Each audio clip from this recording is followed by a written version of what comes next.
नमस्कार, मैं हूं आपका साइट वाला इंजीनियर। आप कंक्रीट तो रोज देखते हैं, लेकिन क्या आपने कभी सोचा है कि 1 क्यूबिक मीटर कंक्रीट में रोड़ी, कोर्स एग्रीगेट और रेत फाइन एग्रीगेट की मात्रा कितनी होनी चाहिए? अगर ये हिसाब थोड़ा भी ऊपर नीचे हुआ तो क्या होगा? सीधी बात है, आपका स्ट्रक्चर फेल हो सकता है या आपकी जेब पर करोड़ों का चूना लग सकता है। किताबें आपको IS 456 और कोड की बातें बताएंगी, लेकिन मैं आपको साइट का प्रैक्टिकल ज्ञान दूंगा। 20 साल से ज्यादा के अनुभव से कह रहा हूं, मिक्स डिजाइन का सबसे बड़ा खेल इन दोनों एग्रीगेट्स की गुंडागर्दी को कंट्रोल करने में है। अक्सर फ्रेशर्स और छोटे ठेकेदार यही गलती करते हैं। आज हम समझेंगे वो 2 जादुई फॉर्मूले और सीक्रेट टेबल IS 1213P की, जिसका इस्तेमाल करके लेवल 1 इंजीनियर भी एकदम परफेक्ट प्रोपोर्शन निकाल सकता है। हम देखेंगे कि कैसे एग्रीगेट का साइज, मैक्सिमम नॉमिनल साइज और रेत का ग्रेडिंग जोन आपके कंक्रीट के कामकाज, वर्केबिलिटी, स्ट्रेंथ और लागत कॉस्ट को पूरी तरह कंट्रोल करते हैं। क्या आपको पता है कि कंक्रीट पंप से डालने के लिए या बहुत भीड़ वाले सरिये, कंजेस्टेड रीबार में काम करने के लिए हमें रोड़ी की मात्रा जानबूझकर 5% कम क्यों करनी पड़ती है? क्यों? क्योंकि इससे वर्केबिलिटी बढ़ती है। आज हम ये टेक्निकल कारण समझेंगे बिल्कुल आसान भाषा में। तो पेपर पेन निकालिए, क्योंकि अगले 10 मिनट में आप साइट पर मिक्स डिजाइन एक्सपर्ट बनने वाले हैं। चलिए शुरू करते हैं। 6.2.7 Estimation of coarse aggregate proportion. The optimum content of the coarse aggregate depends on its strength and maximum nominal size of coarse aggregate. Coarse aggregate की optimum मात्रा उसकी strength और उसकी maximum nominal size पर depend करती है। For proportioning of ordinary and standard grades of concrete, the optimum volume of coarse aggregate is given as a function of the maximum size of coarse aggregate and grading zone of fine aggregate. Ordinary or standard grade concrete के proportioning में coarse aggregate का optimum volume उसकी maximum size और fine aggregate के grading zone के हिसाब से दिया जाता है। However, high strength grades of concrete are not dependent on the fine aggregate to provide fines for lubrication and consolidation of the fresh concrete as the mixes have. लेकिन high strength grade concrete में fine aggregate पर ज्यादा depend नहीं किया जाता। Fines, गारे जैसा हिस्सा के लिए, क्योंकि इन मिक्सेस में cementitious material ज्यादा होता है, जिससे फ्रेश कंक्रीट की lubrication और consolidation अपने आप अच्छे से हो जाते हैं। The recommended coarse aggregate volume per unit volume of total aggregate for different zones of fine aggregate is given in Table 10. अलग-अलग fine aggregate के grading zones के लिए total aggregate के प्रति यूनिट में कितना coarse aggregate volume रखना चाहिए, ये Table 10 में दिया गया है।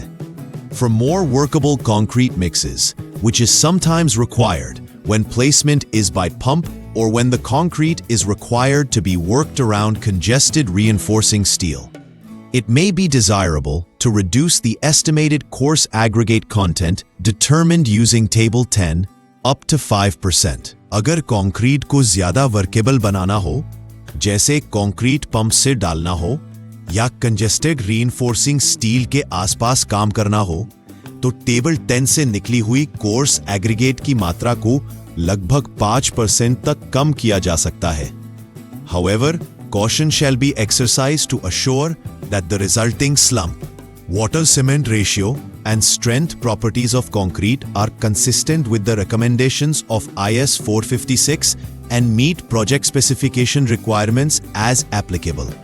लेकिन ध्यान रखें कि कोर्स एग्रीगेट कम करने से स्लम्प, वाटर सीमेंट रेशियो और स्ट्रेंथ ये सभी IS 456 की रिकमेंडेशंस और प्रोजेक्ट स्पेसिफिकेशंस के अनुसार ही रहे। Table 7. Water content per cubic meter of concrete for nominal maximum sizes of aggregate. Clause 6.2.4. /number 7. Nominal maximum size of aggregate, mm. Maximum water content. See Note 1. Kilograms per meter. I, 10.0, 200 kilograms per meter. 2, 12.5, 195 kilograms per meter. 3. 20.0 186 kilograms per meter. Notes: water content corresponding to saturated surface dry aggregate. Yeah, water content, saturated surface dry, SSD, aggregate halat ke liye diya gaya hai. These quantities of mixing water are for use in computing cement, cementitious material content for trial batches. Yeah, mixing water ki matra trial batches में cement, cementitious material content निकालने के लिए उपयोग में ली जाती है. On account of long distances over which concrete needs to be carried from batching plant, RMC plant, the concrete mix is generally designed for a higher slump initially than the slump required at the time of placing. The initial slump value shall depend on the distance of transport and loss of slump with time. Accordingly, the adjustment for water content admixture dosage shall be made for the higher initial slump value. कई बार batching plant RMC plant से site तक concrete को लंबी दूरी तक ले जाना पड़ता है, इसलिए कंक्रीट मिक्स को शुरू में ही हायर स्लम्प पर डिजाइन किया जाता है ताकि प्लेसमेंट के समय रिक्वायर्ड स्लम्प मिल सके. कंक्रीट का इनिशियल स्लम्प दूरी और स्लम्प लॉस समय के साथ स्लम्प कम होने पर डिपेंड करता है.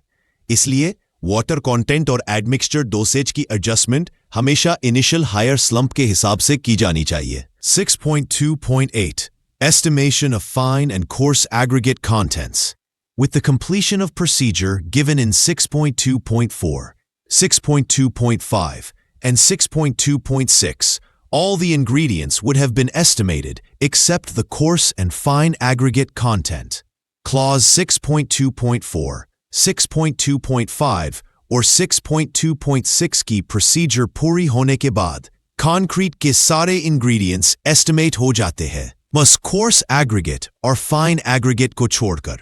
These quantities are determined by finding out the absolute volume of cementitious material, water, and the chemical admixture, by dividing their mass by their respective specific gravity, multiplying by 1000, and subtracting the result of their summation from unit volume excluding the volume of entrapped air. इनकी quantity निकालने के लिए पहले सीमेंटिशियस material, water और chemical admixture का absolute volume निकाला जाता है, यानी कि उनका मास उनके स्पेसिफिक ग्रेविटी से डिवाइड किया जाता है, फिर उसे 100 से मल्टीप्लाई किया जाता है.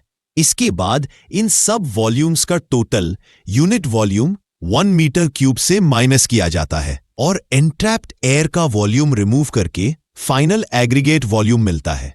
The values so obtained are divided into coarse and fine aggregate fractions by volume in accordance with coarse aggregate proportion already determined in 6.2.7.